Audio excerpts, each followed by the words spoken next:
Bonjour à tous et bienvenue à Catch Club. On se retrouve pour un épisode spécial Breaking News qui est malheureusement consacré à Jimmy Uso. Jimmy Uso qui est enfin de retour à SmackDown et qui est bien utilisé, qui est pushé.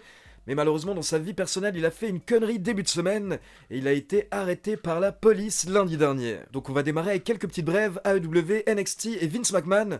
Puis on enchaîne avec le cas Jimmy Uso. Alors d'abord j'aimerais commencer par une petite rectification concernant Chad Gable. Car il y a quelques mois, début 2021, je vous avais annoncé que d'après les médias américains, le contrat de Chad Gable prendra fin cette année avec la WWE.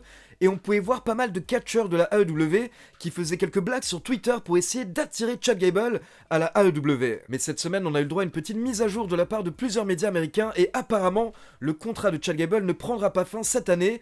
Et les médias américains précisent simplement qu'il est encore sous contrat pour longtemps. Donc pour tous ceux qui espéraient potentiellement voir Chad Gable cette année à la AEW, malheureusement, ce ne sera pas pour tout de suite. Ensuite, on continue avec la AEW et pour rappel, le 7 mars dernier, on avait eu le pay-per-view Révolution qui avait eu un main event un petit peu catastrophique, surtout sur la fin du main event, car pour rappel, on avait Kenny Omega contre Jon Moxley dans un Exploding Barbed Wire Deathmatch, donc un match avec des barbelés et des explosifs. Et comme vous le savez, normalement à la fin de ces matchs, on s'attend à une méga explosion, mais on a été un petit peu déçus par l'explosion qui a eu lieu lors de Révolution, car elle était clairement pas du tout impressionnante. Et bien malgré cette mauvaise expérience, sachez que nous aurons le droit à un deuxième Exploding Barbed Wire Deathmatch à la AEW prochainement, et c'est le président de la fédération Tony Khan qui nous l'a confirmé. En effet, Tony Khan était récemment invité à l'émission américaine de Dan le Bâtard, et voici ce qu'il a déclaré. Alors par rapport au premier Exploding Barbed Wire Deathmatch, j'ai essayé d'être safe, j'ai voulu jouer la carte de la sécurité,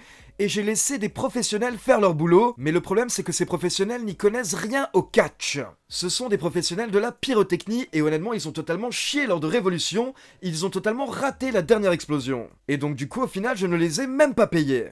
En tout, il faut savoir que ça devait me coûter environ 100 000 $, mais au final, c'est eux qui m'ont remboursé les frais que j'avais déjà avancés pour les explosions. Et honnêtement, je n'avais aucune raison de payer vu qu'ils avaient totalement raté leur boulot. On avait construit quelque chose de génial. Kenny et John s'étaient donnés à fond, ils se sont tués lors du match, et tout ce qu'il restait à faire, c'était de nous proposer une belle explosion. Mais au final, c'était raté, et c'est parce qu'on a utilisé des professionnels. Mais on va le refaire parce que ce match a fait parler, et ce match a généré des revenus. Et honnêtement, tout ce qu'ont fait Kenny et John lors du match était génial, jusqu'à cette explosion. Et les pauvres, c'est pas de leur faute si la fin était ratée. Mais voilà, depuis on s'est relevé, depuis on s'est remis, et je peux vous promettre qu'il y aura un autre Exploding Barbed Wire Deathmatch.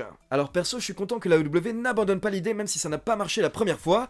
Par contre, Tony Khan ne me rassure pas forcément, vu qu'il dit que si ça n'a pas marché la première fois, c'était parce qu'il a utilisé les professionnels. Donc là, apparemment, il ne veut pas utiliser les professionnels. Mais il va utiliser quoi, du coup, le type ? Et donc juste pour terminer par rapport à la AEW, on continue avec une très bonne nouvelle pour les fans français. Car déjà pour ceux qui ne sont pas au courant, il faut savoir que chaque semaine en France, nous avons AEW Dynamite qui est diffusé chaque mardi soir à 20h50 en VF sur la chaîne française Toonami. Mais ce n'est pas tout, car prochainement nous allons avoir le second show majeur AEW, AEW Rampage, qui va également être diffusé sur la chaîne Toonami et également en VF. Et donc pour ceux qui ne sont pas au courant, Rampage va être un show d'1 heure qui va être le second show majeur de la AEW. Donc en gros en fait on aura Dynamite et Rampage qui seront un petit peu les Raw et SmackDown de la AEW. Et donc les deux shows seront diffusés en VF sur Toonami. Et pour le moment, nous n'avons pas encore les détails par rapport à la diffusion de Rampage, mais dès que ça viendra, je vous informerai dans les news. On enchaîne avec deux petites brèves WWE, et attention spoiler, car je vais parler du show NXT qui a eu lieu hier soir. Pour ceux qui suivent NXT, ça fait quelques semaines qu'on a un icône de chargement, une batterie qui apparaît au niveau de l'écran, et qui se charge de plus en plus semaine après semaine. Et bien hier soir, lors du match pour les titres par équipe féminin de NXT, on a à nouveau cette icône, cette batterie qui est apparue sur l'écran. Et là, on a eu le droit au retour de Tegan Nox.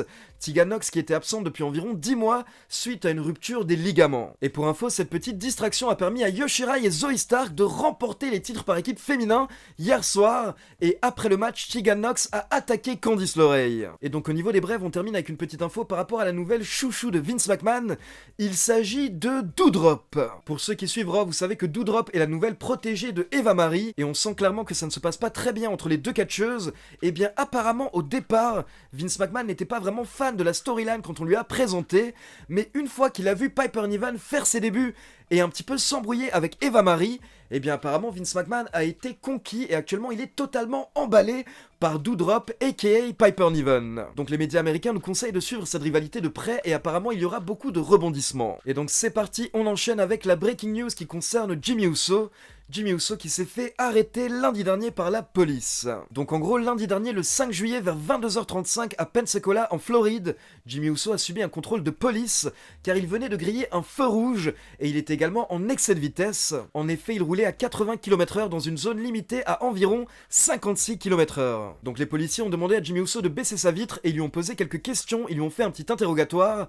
Et là, apparemment, les policiers ont senti l'odeur de l'alcool, donc ils ont demandé à Jimmy Uso de sortir du véhicule. Et à ce moment-là, les policiers précisent dans leur rapport que Jimmy Uso tanguait un petit peu, il vacillait, et Jimmy Uso a avoué à la police qu'apparemment il avait bu quelques bières avant de prendre le volant. Derrière, les policiers ont demandé à Jimmy Uso d'effectuer un test de sobriété, et Jimmy Uso a raté le test, donc il a été arrêté par la police. Ensuite, Jimmy Uso a passé 2 tests pour contrôler son taux d'alcoolémie, et il était à un peu plus de 0,2, alors qu'il faut savoir que le taux légal, la limite, est à 0,08, donc Jimmy Uso avait plus du double de ce qui est légal, de ce qui est toléré. Et donc Jimmy Uso a été emmené à un commissariat où il a été incarcéré, et pour pouvoir sortir, il devait payer une caution de 500 $, mais pour info, hier, donc mardi, il était toujours en cellule, et les médias américains supposent que c'est parce que la police voulait le garder au moins 24 heures. Mais ce matin, donc mercredi 7 juillet, nous avons appris que c'est bon, Jimmy Uso a bien payé sa caution et il a été libéré, et donc maintenant forcément il va être en attente de son jugement. Et donc derrière forcément tout le monde se demandait quelle allait être la réaction de la WWE vu qu'en plus Jimmy Uso est en plein push. Mais pour le moment nous n'avons pas eu de réaction officielle de la part de la WWE, par contre